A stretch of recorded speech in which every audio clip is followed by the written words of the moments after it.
Hey, did you come here for this? Well, let's go get in the truck. Pick up my buddy Justin. We're late, we gotta go! Let's go on a road trip. Hey, over there. That looks like a good spot. Just like we talked about in the last video, Justin here has everything ready to go, and we're staying close to the car. We're gonna get straight to work. Now, you may never set up this fast, but oh, hey, look at that. I'm calling the shot. I'm gonna keep telling you this. You gotta sketch. That's how important it is. I'm just gonna keep making it bigger and bigger. Please do this, or you're gonna have nightmares about how hard it is to get a great painting. Now, I got some questions about the palette that I'm using, so I'm gonna give a couple thoughts on that. This is called a split primary palette. It's where you have a warm and cool of each of your three primaries, plus your white. On the palette, I have laid out a titanium white and a cad lemon yellow. The cad lemon is the cool yellow, and here I'm adding the cad yellow light, which is the warm yellow. Bonus color.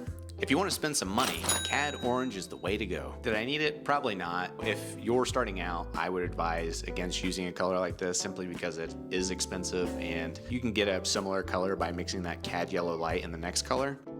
For my reds, I'm going to have a warm and a cool. For the warm, it is going to be a cad red light, and boy is this stuff thick. It will tint anything you put it in, so be careful with it. For the cool, we're gonna have an alizarin crimson. You can use other colors too, but that's what I'm putting on this palette. So for my blues, the warm is going to be an ultramarine. It has a little bit of a red tint to it. This cool, I don't remember if this is cerulean or cobalt, but both are extremely expensive. There are cheaper alternatives.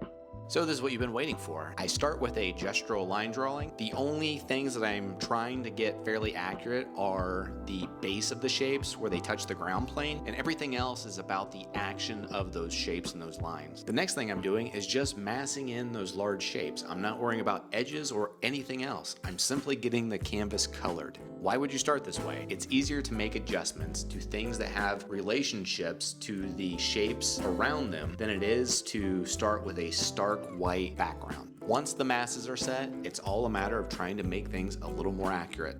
I will start by using my brush as a measuring stick and then trying to get a silhouette that is interesting for the main shapes and the shapes around it. At this point in the painting, because the lighting conditions started to change, I blocked in the light and shadow pattern.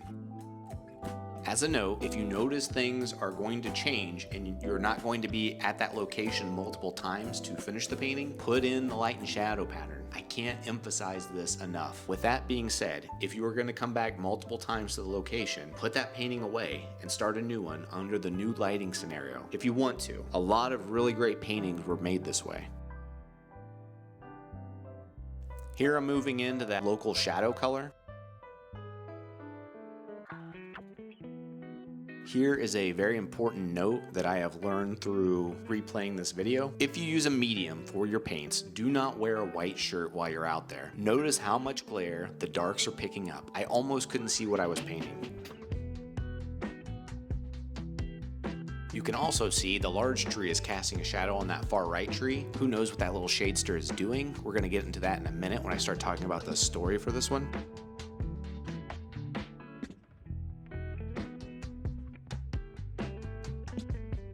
Here I'm putting in the closest edge on those leaf masses, which happens to be a half tone of the light.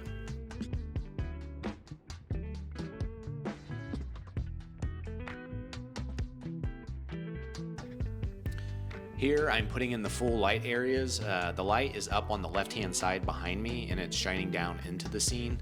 Some people would call this 3/4 lighting. You can also see where I'm adding a little bit of a turning edge up there at the top right-hand corner as the leaf masses are turning away from me. At this point, I'm trying to separate the background trees from the central one with a value change in the light areas.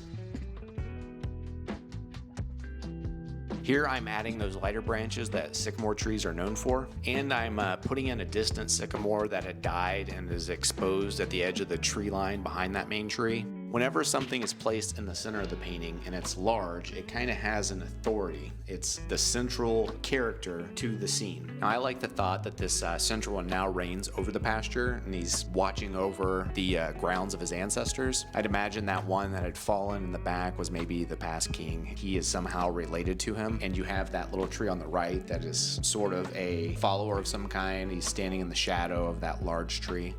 This is why I say story is important, because it makes me try to convey something. It makes it interesting for me to see if anyone also thinks the way that I do. Chances are they're not going to think of it exactly that way, but it's something to strive for. So I like to work general to more specific, and right now I'm working back into that focal area at the base of the tree, trying to give it a little more character.